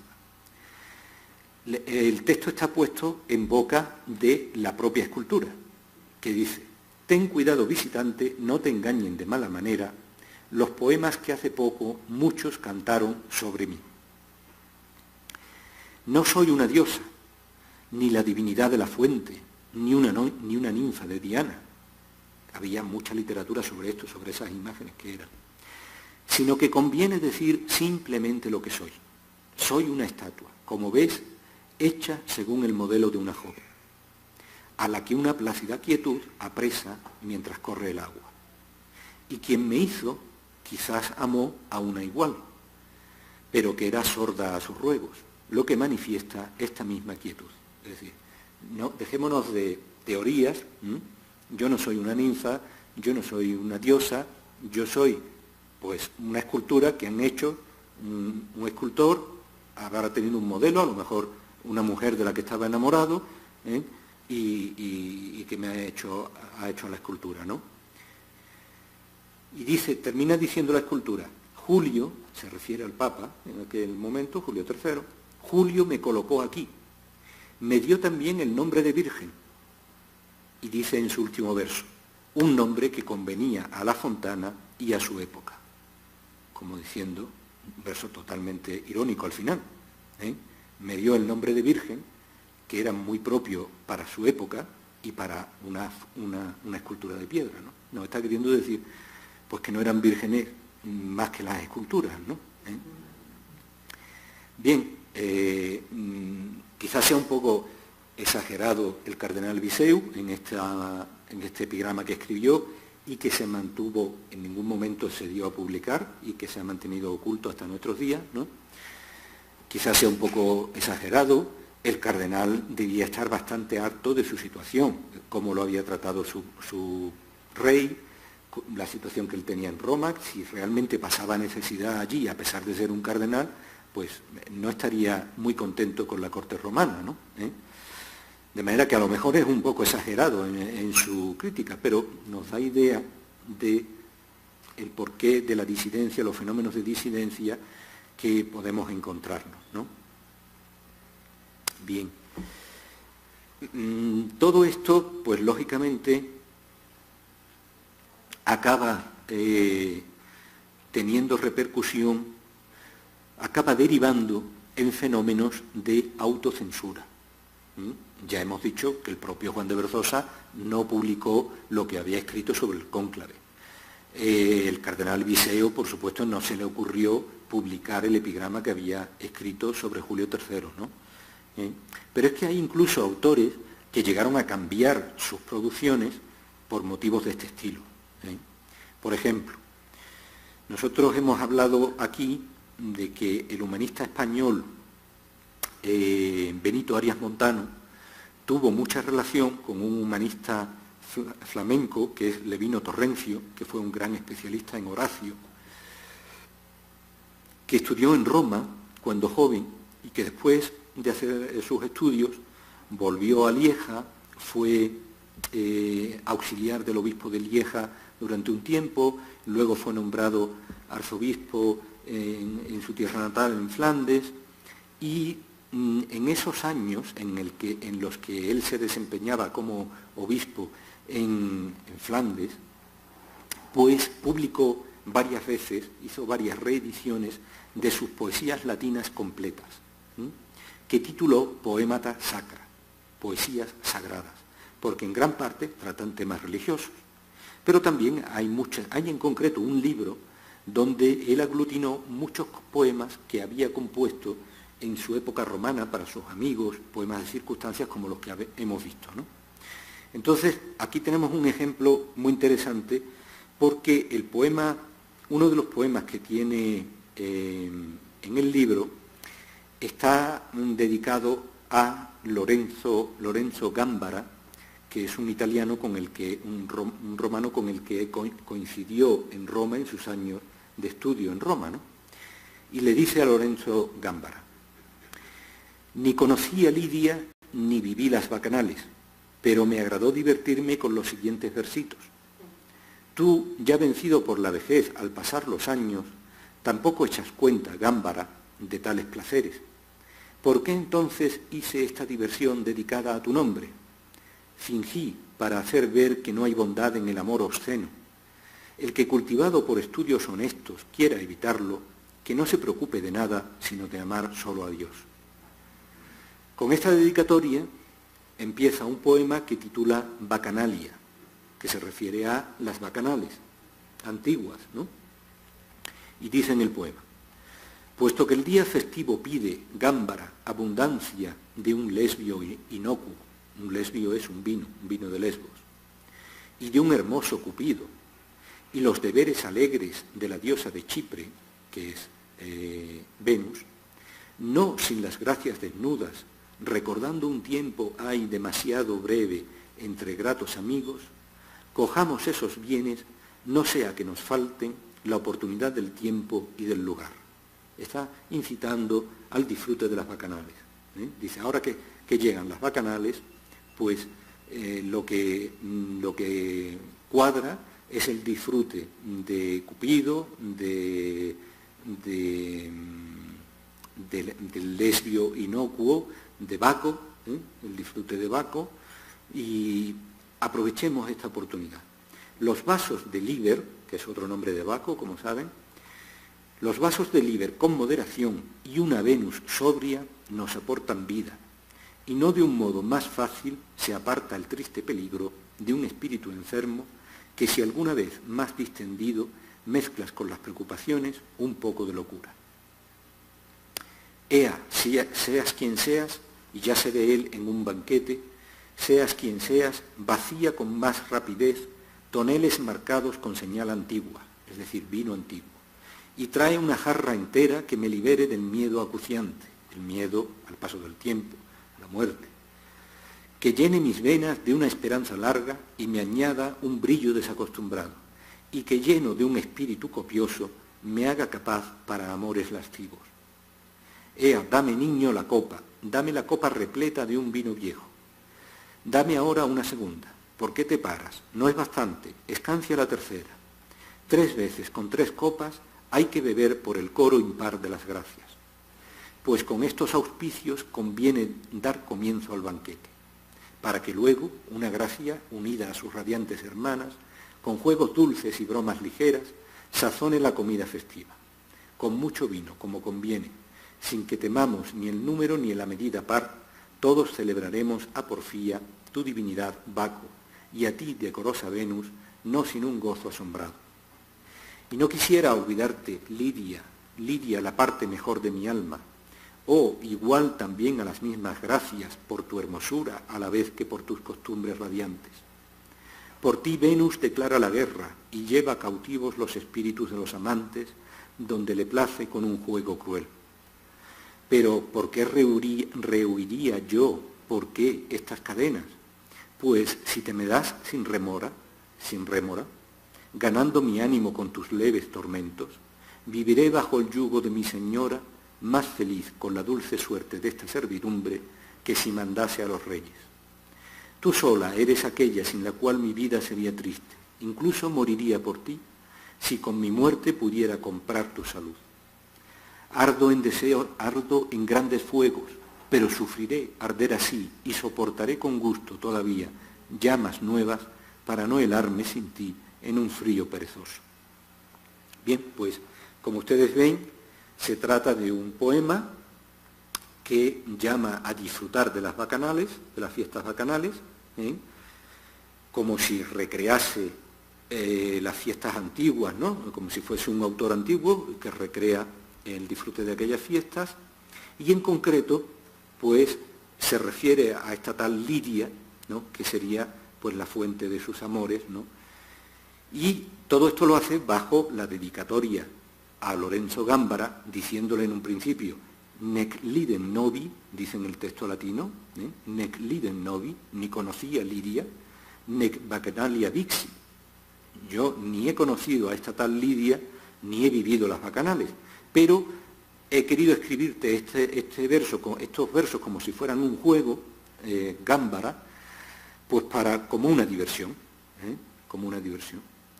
Bueno, pues ocurre que Juan de Berzosa, que es este autor que estaba en Roma cuando el cónclave del que hemos hablado antes y todo esto, ¿no? Juan de Berzosa fue conocido de Levino Torrencio, y esta costumbre que tenían los humanistas para acrecentar sus redes de conocimiento, ¿no? Sus redes sociales, ¿no? Esta costumbre de darse a conocer sus poemas, sus composiciones, incluso recién escritas, antes de corregirlas, ¿no? Daban a conocer auténticos borradores, pues hizo que Juan de Berzosa se ve que copió un poema que escribió Levino Torrencio en sus años de Roma, de estudiante, ¿no? Y ese poema se ha quedado entre los papeles de Juan Páez de Castro, que se conservan actualmente en el monasterio del Escorial, en Madrid. Y entonces en esos papeles se puede encontrar un poema de Levino Torrencio dedicado a la fiesta de San Martín, que es una fiesta que entonces y ahora también se celebraba mucho en el solar de Flandes y de Alemania, en el antiguo solar de Flandes, que hoy sería Bélgica, Holanda y Alemania, pues se celebra mucho la fiesta de San Martín como una despedida del buen tiempo y la entrada del invierno, ¿no? Y el poema que escribió en Roma Levino Torrencio para la festividad de San Martín dice así: ¿qué haré en la festividad de San Martín?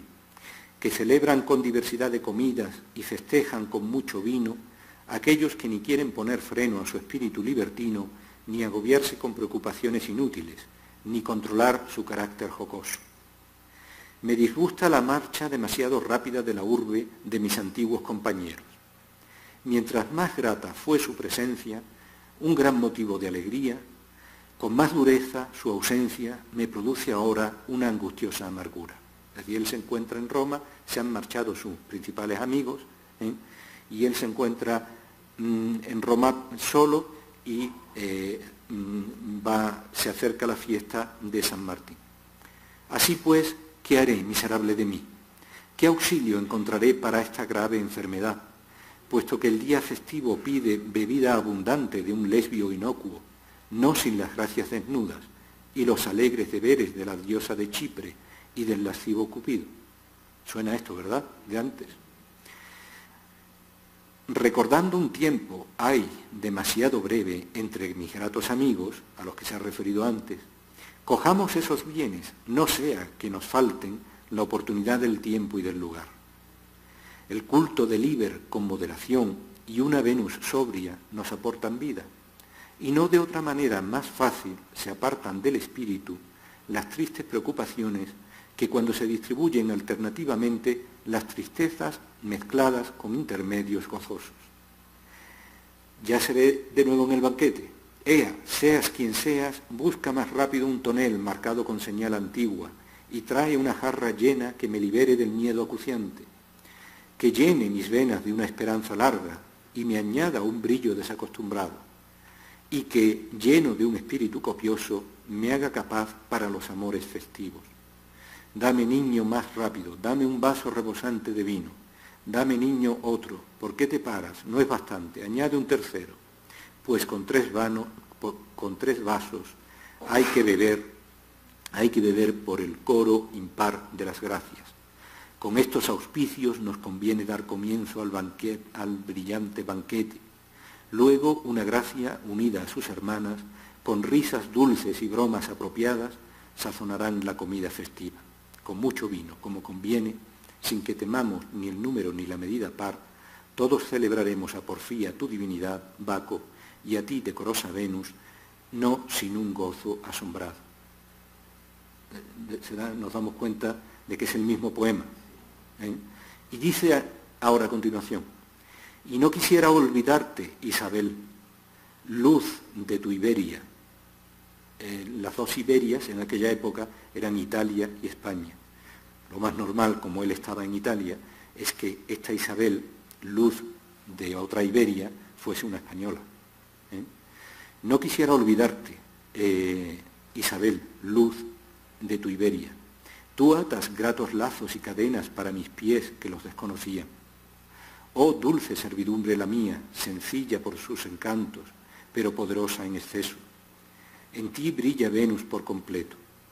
Oh deseo de mi pecho ansioso, hasta que te das sin rémora ganando mi ánimo con tus leves tormentos.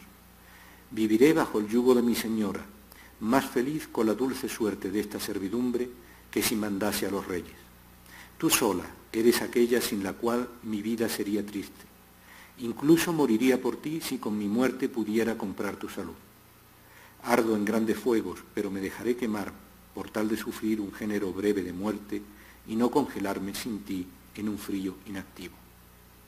Bien, si nos damos cuenta, Levino Torrencio no podía publicar entre sus poemas cuando estaba en Flandes en los años 1550 o 1560 o 1570, no podía publicar el poema que escribió en Roma para su amada Isabel, porque era un obispo conocido en Flandes.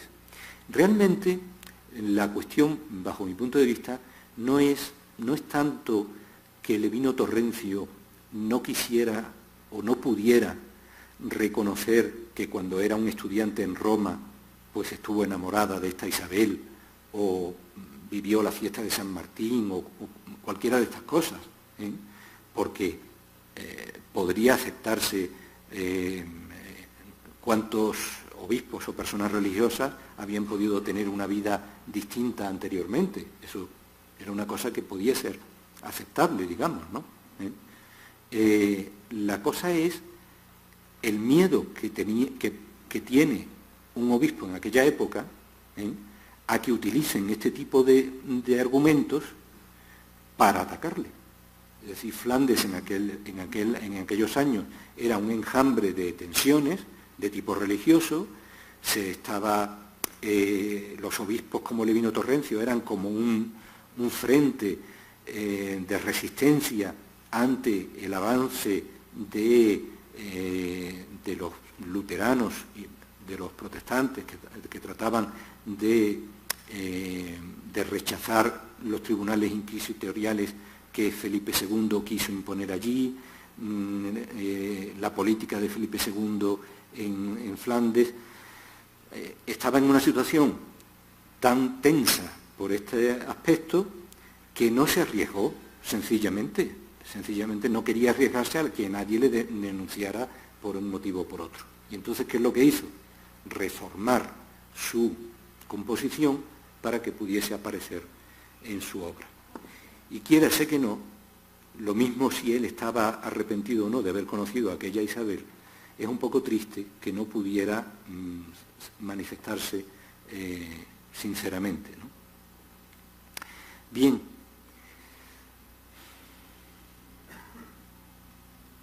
¿Cómo andamos de cansancio? Vamos a hacer alguna intervención.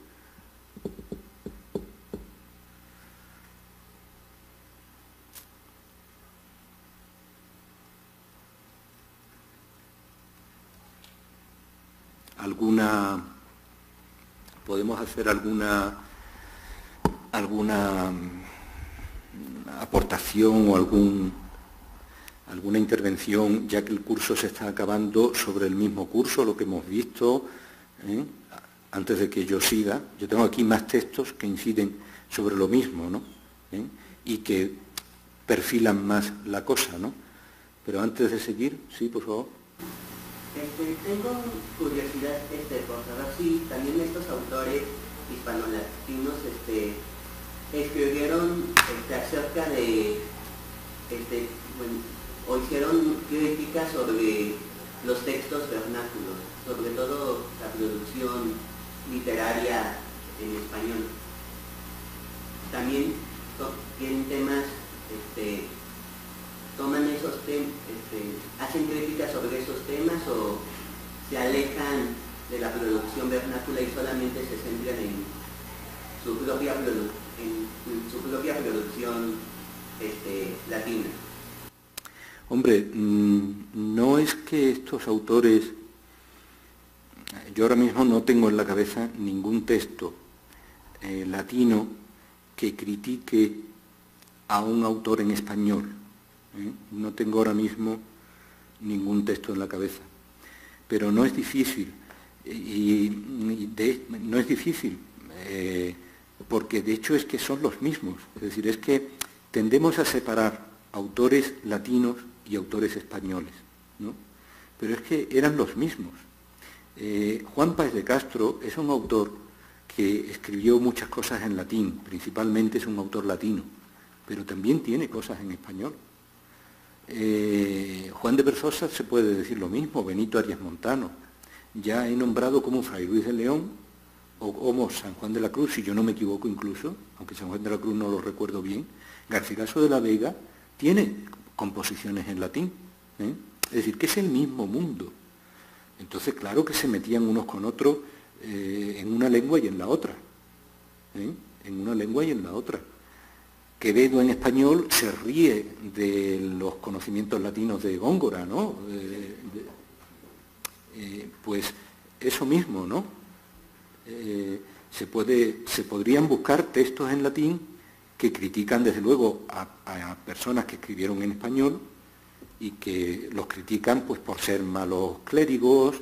Quevedo se reía de Góngora porque decía que era un canónigo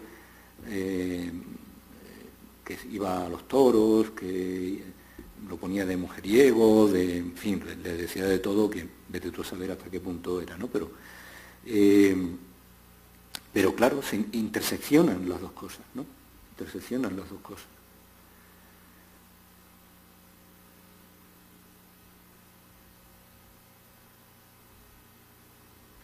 ¿Más intervenciones? Sí.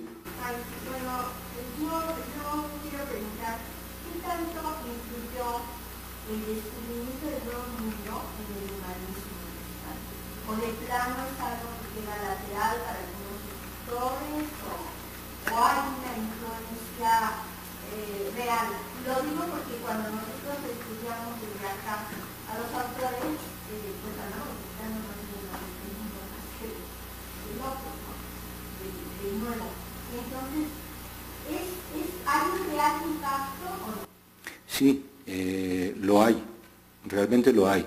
Y yo en estas clases no he traído ningún texto que nos ayude a eso, salvo lo que hemos visto de Ginés de Sepúlveda, que habla de aquella batalla que hubo justamente en Iztapalapa, y también traje un texto de Calvete de Estrella que cuenta la batalla de Chupas entre Almagro y Vaca de Castro, que venía de parte del rey a imponer orden, ¿no? Ciertamente impactó muchísimo, impactó muchísimo. Ahora, bien es verdad que hay en el humanismo hispano como dos mundos, un mundo que mira hacia el Mediterráneo y otro mundo que mira hacia el océano. Entonces, y en parte eso responde a la existencia de un reino volcado al Mediterráneo, que es Aragón, y otro reino volcado a la otra parte, que es Castilla, ¿no? Entonces, quizás yo me he movido más en mis investigaciones por la parte aragonesa, y en ese sentido, pues, estoy más acostumbrado a manejar textos que tienen que ver con el Mediterráneo, con Italia, el humanismo italiano, incluso con el humanismo flamenco, la relación con Flandes, pero y es curioso que en ese mundo el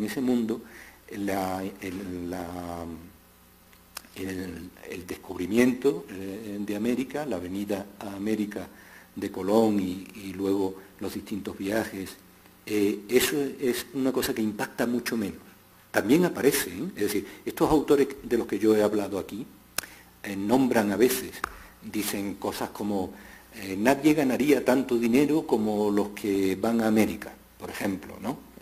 Porque es una fuente de ingresos que se convierte en algo mítico, ¿no? Y cosas similares, ¿no? En estos autores que yo he tratado.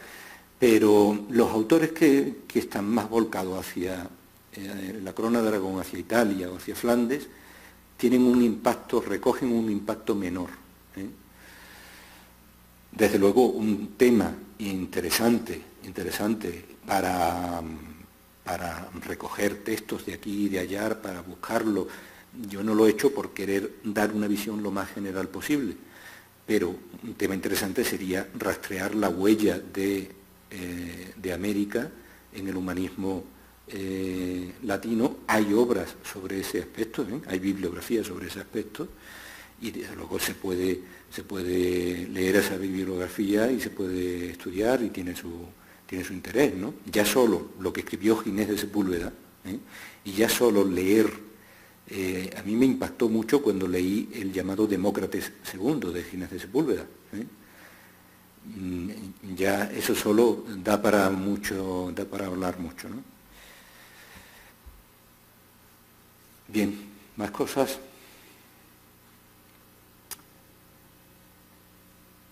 Yo, fíjense, sí.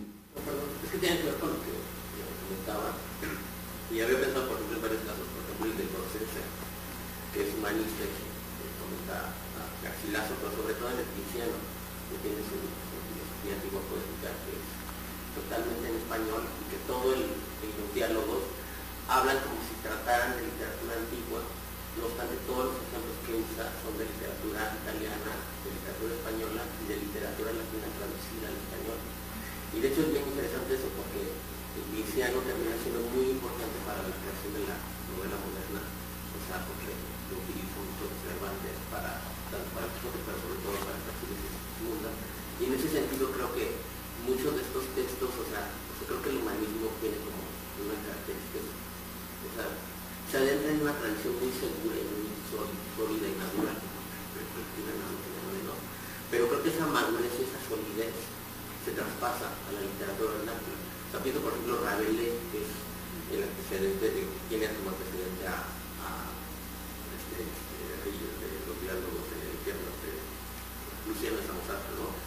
O Shakespeare con Ovidio y todo esto. O sea, creo que lo que sucede aquí es una transposición de esa seguridad en una tradición literaria y una historia de las lenguas vernáculas que ya se venía solidificando y se cruza, y entonces se genera nada más Shakespeare y Cervantes, ¿no? Y creo que un ejemplo particular de donde se puede ver muy claramente esto es La Celestina, que es un ejercicio humanístico basado en un teatro hecho artificialmente desde un inicio, pero que de repente lo pones en un contexto realista, en una lengua vernácula, con hijos de vecina, y surge lo que conocemos como literatura moderna, ¿no?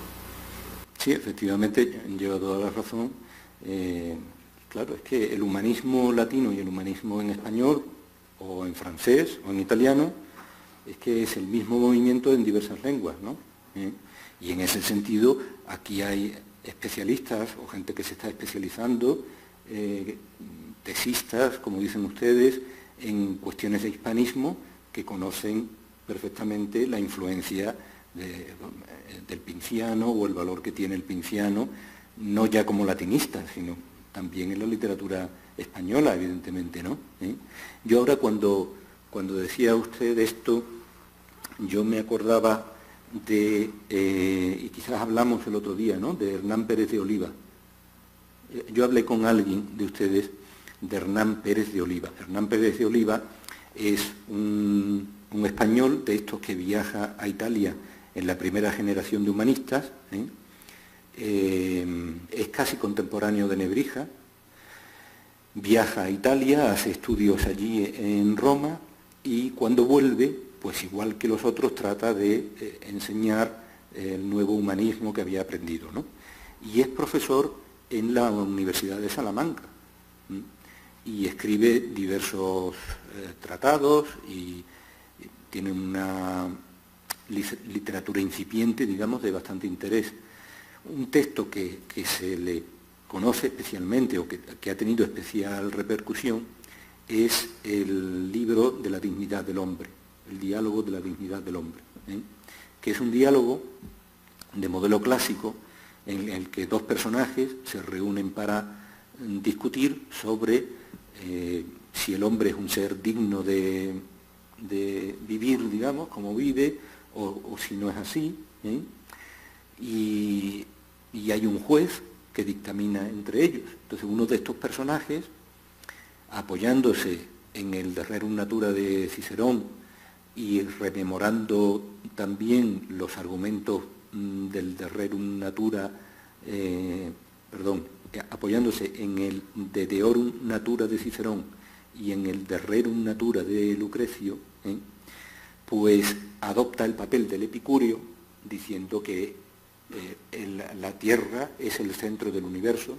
Defiende este personaje que la Tierra es el centro del universo y que como centro que es del universo atrae hacia sí todas las cosas y por lo tanto todas las suciedades que hay en el universo acaban concentrándose en la Tierra. Y el hombre es un ser que nace desde su principio, desde su nacimiento, pues nace en medio de miserias, de dolores, sin cuento, hasta su muerte, ¿no? Y lo cuenta pues tiene toda una tradición detrás, de textos que lamentan cómo es la vida del hombre, desde su nacimiento, en fin, está lleno de tópicos que provienen de las letras clásicas, en último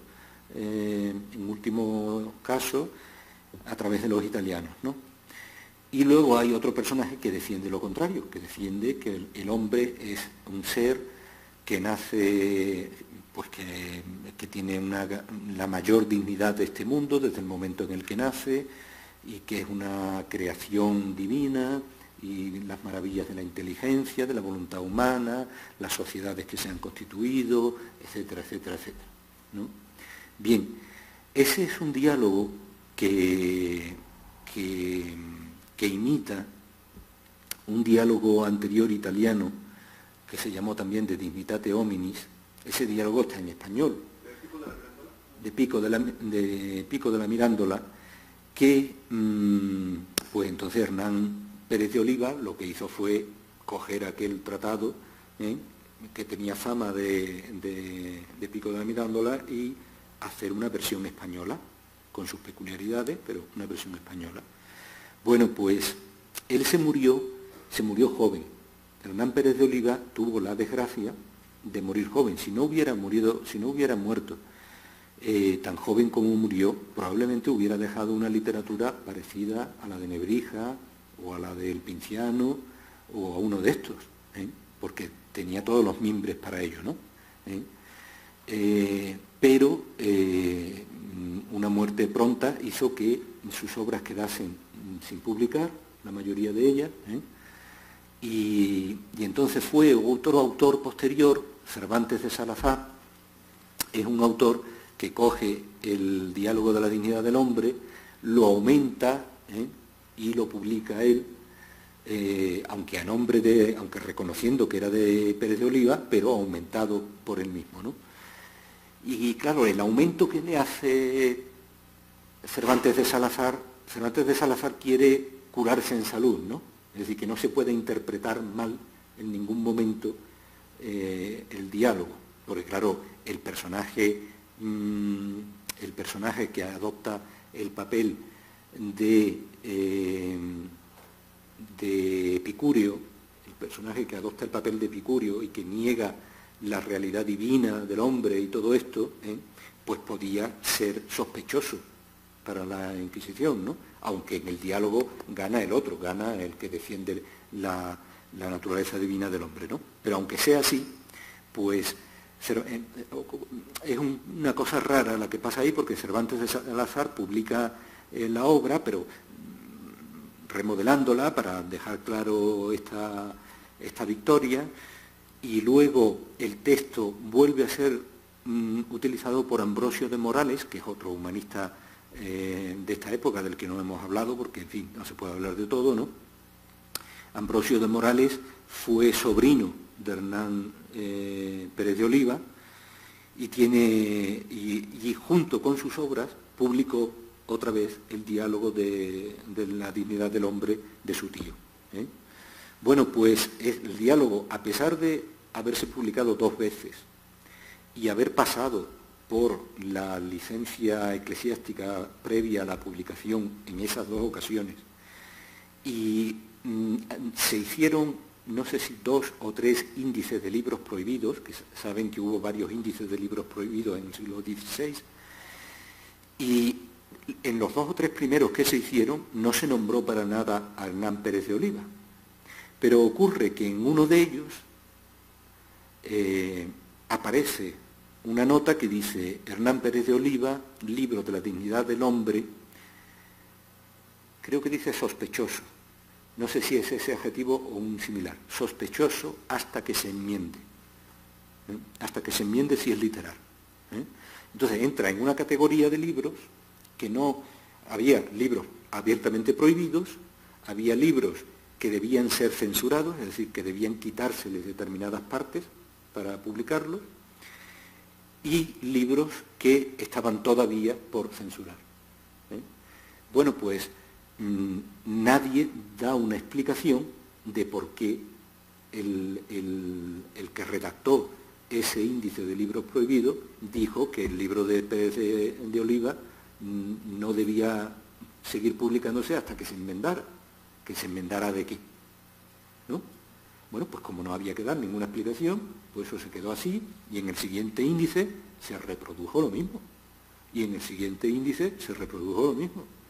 Y entonces el libro de Hernán Pérez de Oliva, del diálogo de la dignidad del hombre, no era un libro, si una persona lo tenía en su casa, no le hacían nada porque lo tuviera, porque no era un libro que no pudiera tenerse en casa. Pero era un libro que no volvió a publicarse, que no se difundió, porque estaba bajo sospecha.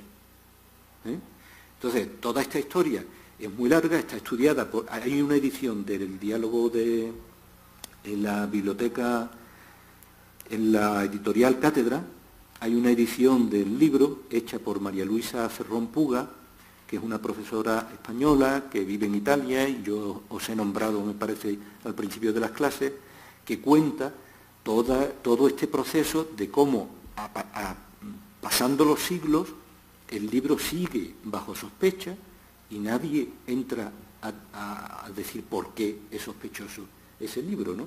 Hasta que llega un momento en que el libro lo quieren vender precisamente aquí en América, entonces tiene que pasar una licencia especial, entonces ya se investiga y llega un momento en que hay un inquisidor, pero ya en el siglo XIX, si no recuerdo yo mal, ¿no?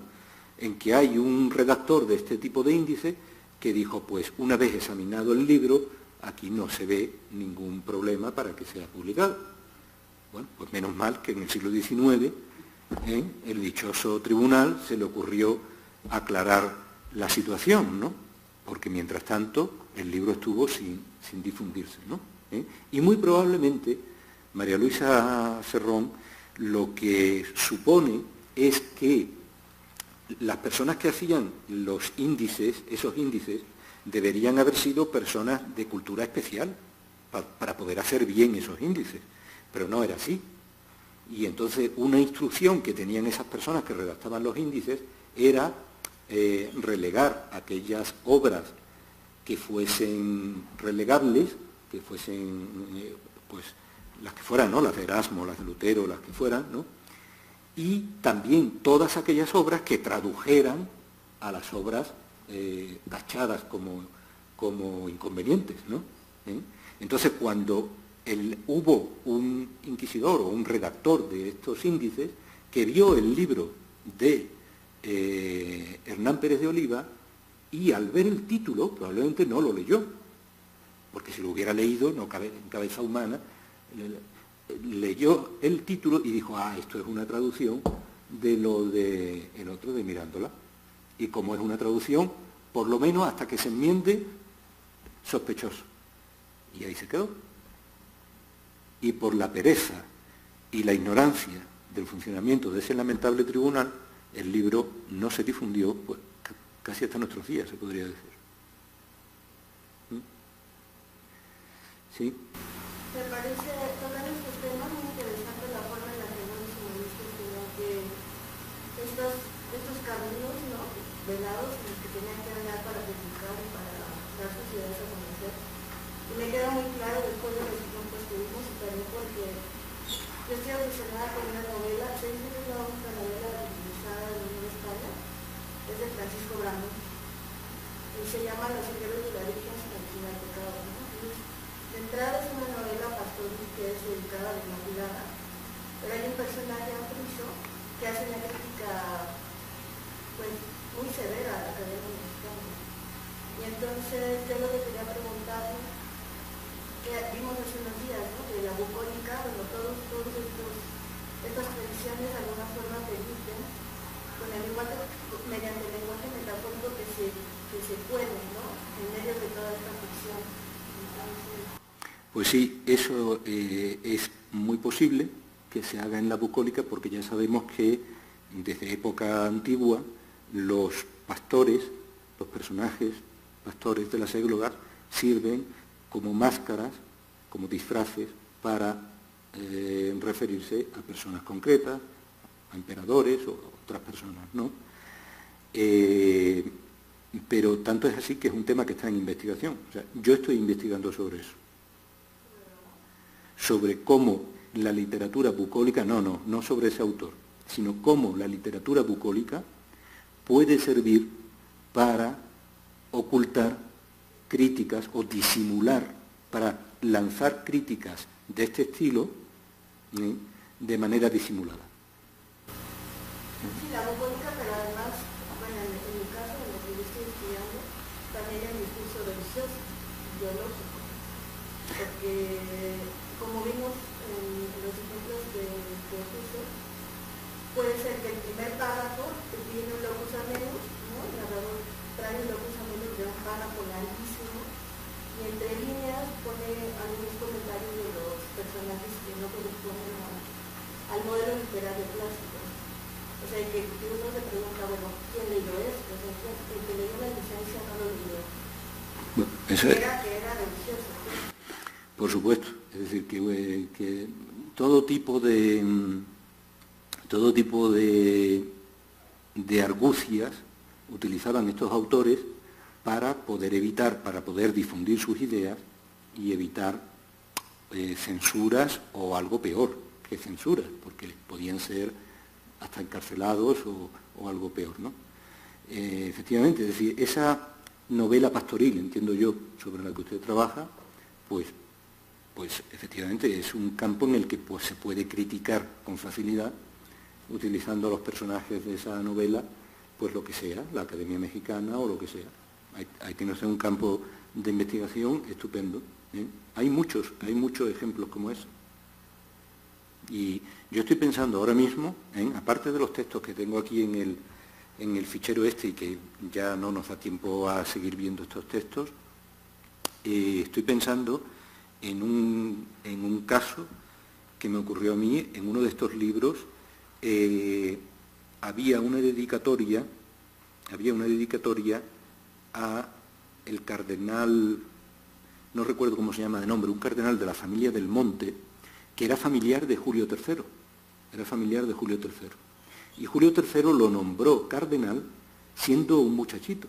Es decir, que una costumbre más de las que había en esta época era que el Papa decía, bueno, pues yo tengo un sobrino que tiene 15 años, y quiero darle un futuro bueno, pues lo nombro cardenal desde ya, sin hacerlo sacerdote ni nada, claro, lo nombro cardenal directamente, y luego cuando sea mayorcito que se haga sacerdote y ya tiene unas rentas concedidas y una vida resuelta, ¿no?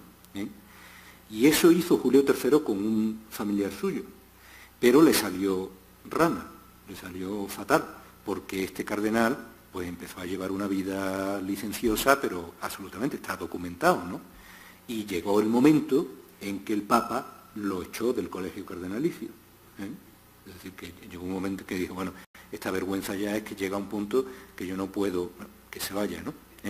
Bueno, pues había un libro que tenía una carta dedicatoria a este cardenal. Y entonces yo la estuve leyendo, la estuve leyendo, y en un momento dado me di cuenta de que pasaba la página y lo que seguía parecía no tener relación con lo anterior. Pero ¿qué pasa aquí? ¿Qué pasa aquí? Esto es una dedicatoria, va hablando de esto, y aquí en la siguiente página habla de otra cosa. Y estuve mucho tiempo dándole vueltas a ello, y lo único que pasaba es que el Papa mandó que se cortara la página donde aparecía el nombre de su sobrino. Entonces aparecía en la dedicatoria, empezaba la dedicatoria, pero no aparecía la persona a la que se dedicaba. Faltaba, simplemente lo que hubo que hacer es localizar los ejemplares que había del libro y arrancar la página. Y en unos ejemplares se arrancaría y en otros no, ¿no? Pero en fin, así hay que jugar en esta literatura, hay que saber que esto es así, y hay que jugar con este elemento como uno más, ¿no? Bien, ¿alguna cosa más? Pues agradezco mucho la atención de todos ustedes y ya saben que me tienen para lo que quieran en internet para seguir en contacto. Muchas gracias y hasta otra vez.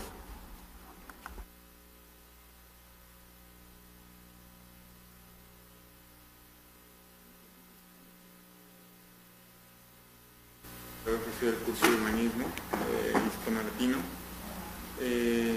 Hago entrega de la constancia. Muchas gracias. ¿Saben cómo se dice? ¿Saben cómo se dice constancia en España, no? Esto se le llama un certificado. Un certificado. Pues muchas gracias.